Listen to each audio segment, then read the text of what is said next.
24 ಕ್ಷೇತ್ರಗಳಿಗೆ ಬಿಜೆಪಿಯವರು ticket announce ಮಾಡಿ ಮುಗಿಸಿದಾಗ ನಾವು ಒಂದು ಕಡೆಯಿಂದ ಲೆಕ್ಕ ಹಾಕ್ತಾ ಬಂದಿದ್ವಿ 9 ಕ್ಷೇತ್ರಗಳಲ್ಲಿ ಗಂಭೀರ ಬಂಡಾಯ ಇದೆ ಅಂತ.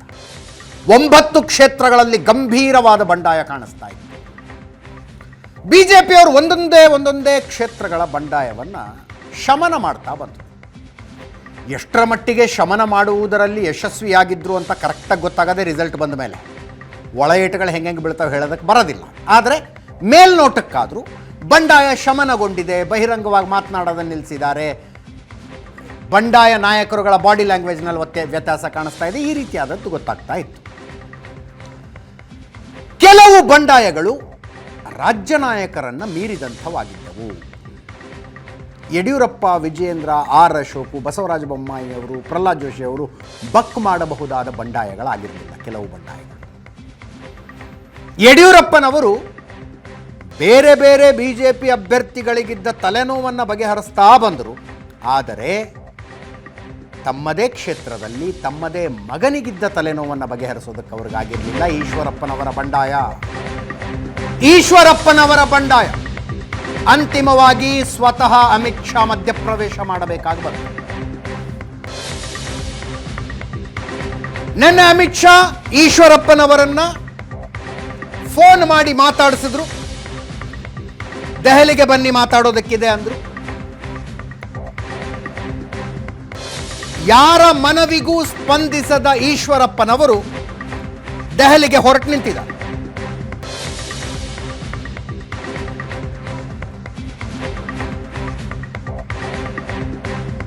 ದೆಹಲಿಗೆ ಹೋಗ್ತಾ ಇದ್ದೀನಿ ಮತ್ತು ಅಮಿತ್ ಶಾ ಅವರನ್ನೇ ಕನ್ವಿನ್ಸ್ ಮಾಡಿ ಬರ್ತೀನಿ ಅಂತಾರೆ ಈಶ್ವರಪ್ಪನವರು. ಈಶ್ವರಪ್ಪನವರನ್ನು ಅಮಿತ್ ಶಾ ಕನ್ವಿನ್ಸ್ ಮಾಡ್ತಾರೋ, ಅಮಿತ್ ಶಾ ಅವರನ್ನು ಈಶ್ವರಪ್ಪನವರು ಕನ್ವಿನ್ಸ್ ಮಾಡ್ತಾರೋ, ಇವತ್ತು ರಾತ್ರಿ ಅಷ್ಟೊತ್ತಿಗೆ ಒಂದು ಕ್ಲಿಯರ್ ಪಿಕ್ಚರ್ ಸಿಗುತ್ತೆ.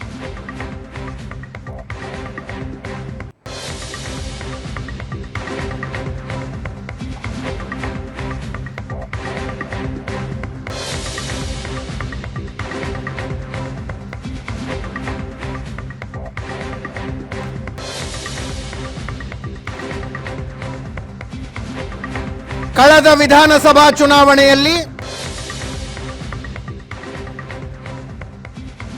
ಹಲವು ಹಾಲಿ ಶಾಸಕರಿಗೆ ಟಿಕೆಟ್ ನಿರಾಕರಿಸಿತು ಬಿಜೆಪಿ. ಅವರಲ್ಲಿ ಈಶ್ವರಪ್ಪನವರು ಒಬ್ಬರು. ಟಿಕೆಟ್ ಮಿಸ್ ಮಾಡಿಕೊಂಡ ಕೆಲವರು ಸುಮ್ಮನಾದ್ರು, ಆದರೆ ಪಕ್ಷಕ್ಕೆ ಒಳ ಏಟು ಕೊಟ್ಟರು. ಇನ್ನು ಕೆಲವರು ಬಹಿರಂಗವಾಗಿ ಬಂಡಾಯ ಎದ್ದು ಕಾಂಗ್ರೆಸ್ಸಿಗೆ ಹೋದ್ರು. ಕೆಲವರು ಮಾತ್ರ ಪಕ್ಷದ ತೀರ್ಮಾನಕ್ಕೆ ಬದ್ಧರಾಗಿ ಪಕ್ಷದ ಪರವಾಗಿ ತಮ್ಮ ಬದಲು ಯಾವ ಅಭ್ಯರ್ಥಿಯನ್ನ ಕೊಟ್ಟಿದ್ರು ಆ ಅಭ್ಯರ್ಥಿಯ ಪರವಾಗಿ ಪ್ರಚಾರ ಮಾಡಿದ್ರು. ಹಾಗೆ ಮಾಡಿದವರಲ್ಲಿ ಪ್ರಮುಖರು ಈಶ್ವರಪ್ಪನವರು ಈ ಸಲ ತಮ್ಮ ಮಗ ಕಾಂತೇಶ್ಗೆ ಹಾವೇರಿಯ ಟಿಕೆಟ್ ಕೇಳಿದ್ರು, ಸಿಗುತ್ತೆ ಅನ್ನುವ ನಿರೀಕ್ಷೆಯಲ್ಲಿದ್ರು. ಆದರೆ ಪೊಲಿಟಿಕಲ್ ಅರಿಥಮೆಟಿಕ್ ಸೆಟ್ ಆಗ್ತಿರ್ಲಿಲ್ಲ ಕಾಂತೇಶ್ಗೆ ಟಿಕೆಟ್ ಕೊಡೋದಕ್ಕೆ. ನಿರೀಕ್ಷೆಯಂತೆಯೇ ಕಾಂತೇಶ್ಗೆ ಟಿಕೆಟ್ ಸಿಗಲಿಲ್ಲ.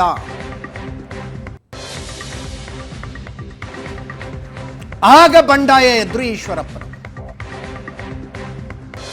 ಹಾವೇರಿ ಕ್ಷೇತ್ರಕ್ಕೆ ತಮ್ಮ ಮಗನಿಗೆ ಟಿಕೆಟ್ ಸಿಗಲಿಲ್ಲ.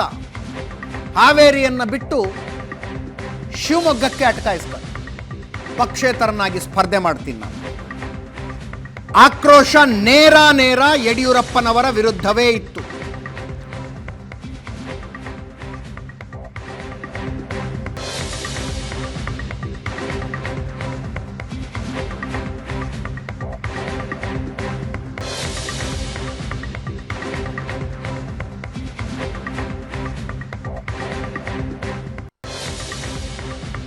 ನಿರ್ಧಾರ ಮಾಡಿದ ನಂತರ ಬಿಜೆಪಿಯಿಂದ ಅನೇಕರು ಈ ನಿರ್ಧಾರದಿಂದ ಹಿಂದೆ ಸರಿಯಿರಿ ಅಂತ ಕನ್ವಿನ್ಸ್ ಮಾಡೋ ಪ್ರಯತ್ನ ಮಾಡಿದ್ರು. ಈಶ್ವರಪ್ಪನವರು ಯಾರ ಮನವಿಗೂ ಮಣಿಯಲಿಲ್ಲ.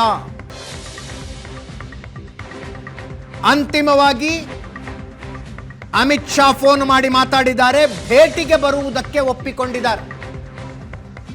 ದೆಹಲಿಗೆ ಹೋಗೋದಕ್ಕಿಂತ ಮುಂಚೆ ಏನು ಹೇಳಿದ್ರು ಕೇಳಿಸ್ಕೊಳ್ಳಿ.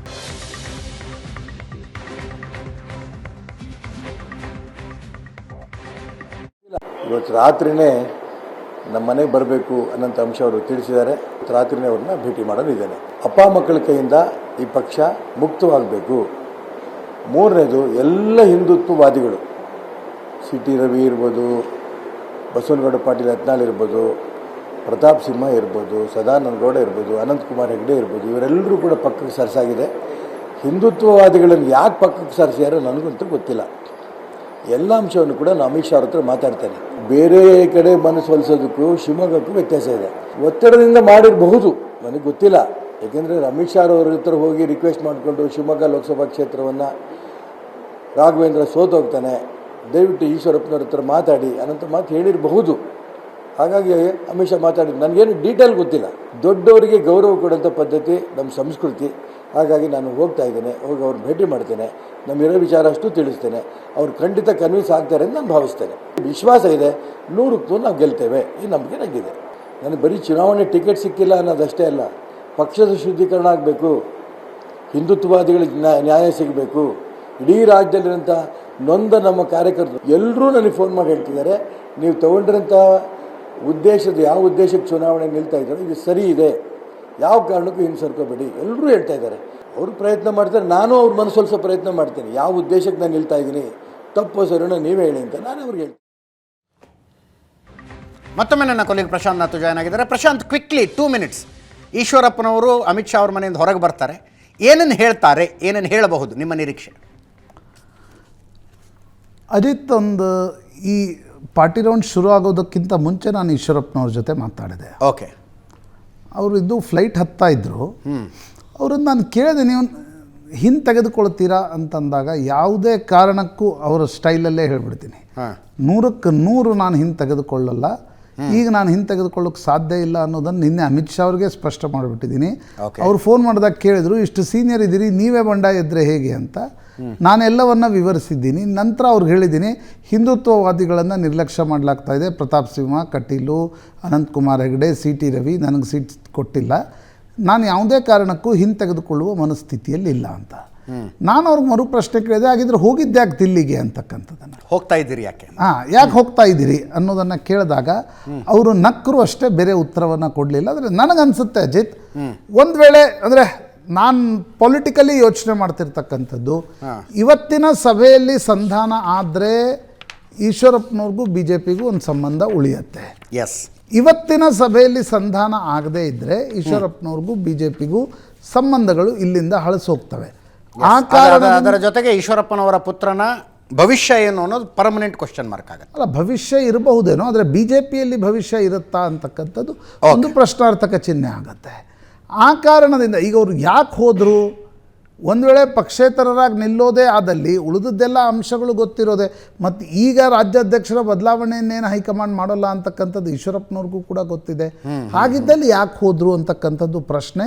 ಬಟ್ ಲೆಟ್ಸ್ ವೇಟ್ ಫಾರ್ ಇವತ್ತು ರಾತ್ರಿ 9-9:30 ಸುಮಾರಿಗೆ ಫೋನ್ ಮಾಡ್ತೀವಿ ಬನ್ನಿ ಅಂತ ಅಮಿತ್ ಶಾ ಅವರ ಕಚೇರಿಯಿಂದ ಈಶ್ವರಪ್ಪನವ್ರಿಗೆ ಹೇಳಲಾಗಿದೆ.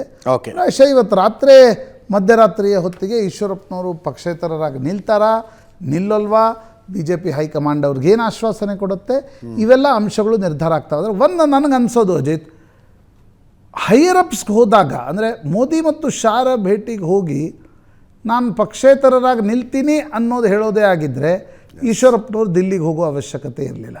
He is also expecting something.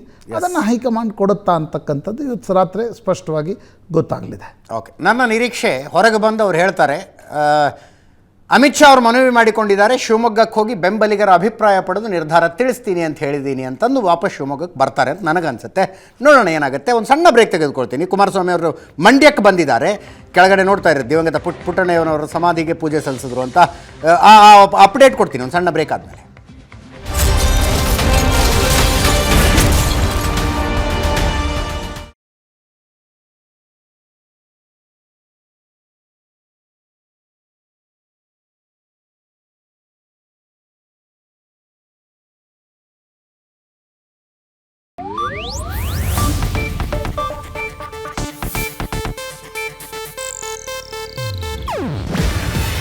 ಇದು ಏಷ್ಯಾನೆಟ್ ನ್ಯೂಸ್ ನೆಟ್ವರ್ಕ್ ಪ್ರಸ್ತುತಿ.